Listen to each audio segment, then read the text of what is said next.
دامن کے اندر تربیت رکھتا ہے، تربیت۔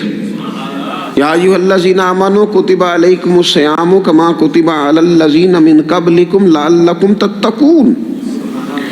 اے ایمان والو، تم پر روزے فرض کیے گئے جیسا کہ تم سے پہلے لوگوں پر بھی فرض کیے گئے تھے تاکہ تم تقوی اختیار کرو۔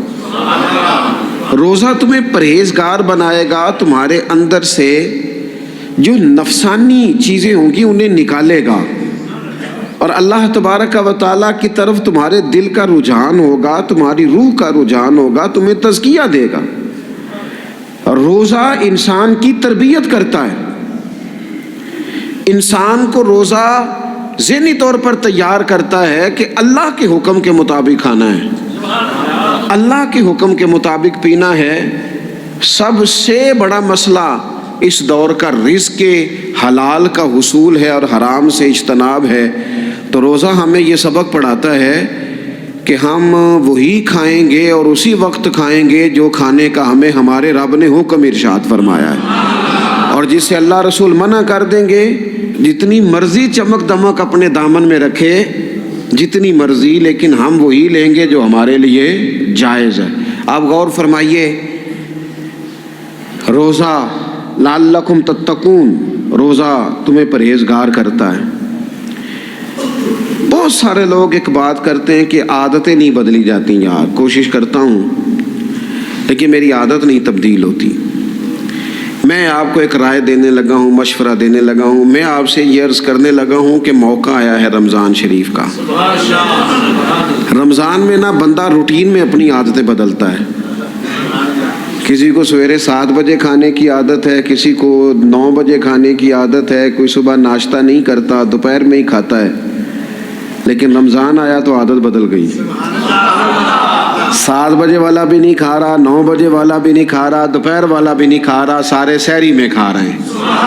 عادت بدل گئی، بالکل طبیعت بدل گئی، روٹین چینج ہو گئی۔ کوئی اٹھ رہا تھا صبح فجر میں، اللہ کی توفیق سے اللہ تعالیٰ معاف فرمائے تو کچھ ایسے بھی تھے جو 9-10 بجے اٹھ رہے تھے، کچھ الحمدللہ فجر پڑھ کے چلو کسی وجہ سے پھر سو گئے، 10-11 بجے اٹھ رہے تھے، روٹین بدلی ہوئی تھی۔ رمضان آیا تو بدل گئی، سارے سحری میں اٹھ رہے ہیں، تہجد کے وقت سب کی آنکھ کھول رہی ہے، بالکل روٹین بدل گئی، حالات بدل گئے، معاملات تبدیل ہو گئے، اوقات تبدیل ہو گئے، دفاتر کے ٹائم تبدیل ہوئے، اسکولوں کے نظام تبدیل ہوئے، مدارس کے اوقات تبدیل ہوئے، ہر چیز کے اندر تبدیلی آئی۔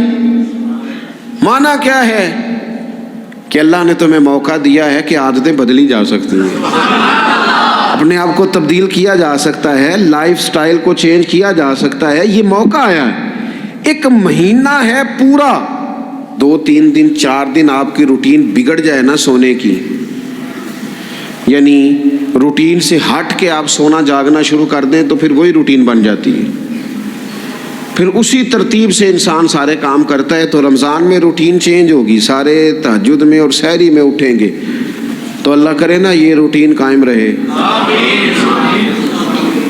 رمضان میں تو اٹھتے تھے سحری کرنے کے لیے، تو اللہ کرے روٹین بن جائے اور سارا سال اٹھیں تہجد کی نماز ادا کرنے کے لیے، اللہ کرے روٹین بن جائے، چیزیں تبدیل ہو جائیں۔ وہ لوگ جن کو ڈاکٹر کہہ رہے تھے کہ دوائی بھی کھانی ہے اور پرہیز بھی کرنا ہے، تو وہ کہہ رہے تھے جی دوائی کھانا تو آسان ہے، پرہیز کرنا مشکل ہے، تو بدلنے لگی ہے نا روٹین، آ گیا نا رمضان، پرہیز کا ٹائم شروع ہو گیا۔ لہذا بہترین فائدہ یہ ہوگا کہ رمضان میں پرہیز ہوگی، ڈائٹ پلان بالکل بنایا جا سکتا ہے، اس میں چیزوں کو بالکل مرتب کیا جا سکتا ہے۔ تو رمضان شریف کے آنے سے پہلے ذہنی طور پر اپنی عادات کی تبدیلی کا پروگرام بنائیں، عادتیں بدل جایا کرتی ہیں۔ رسول کریم دنیا میں آئے وَيُزَكِّيكُمْ، حضور تزکیہ کرنے تو آئے ہیں، عادتیں بدلنے تو تشریف لائے ہیں۔ نبی پاک نے صفائی ستھرائی کر دی، ساری ناپاک چیزوں کو نکال دیا۔ تو روٹین دیکھیں کہ رمضان میں تقوی کے حصول کے لیے اپنی عادات کو تبدیل کرنا ہے، اور اس کے لیے ذہنی طور پر اپنے آپ کو تیار کریں۔ وہ جو کہتے ہیں بچے سویرے نہیں اٹھتے، وہ روٹین بنا لیں، یہ موقع آیا ہے، ابھی سے ارادہ کر لیں کہ جناب ہم نے اس ترتیب سے اپنے گھر کو، ماحول کو، بچوں کو اس ترتیب سے ہم نے مرتب کرنا ہے چیزوں کو. یہ آپ ارادہ کریں، اللہ تعالیٰ مدد فرمائے گا.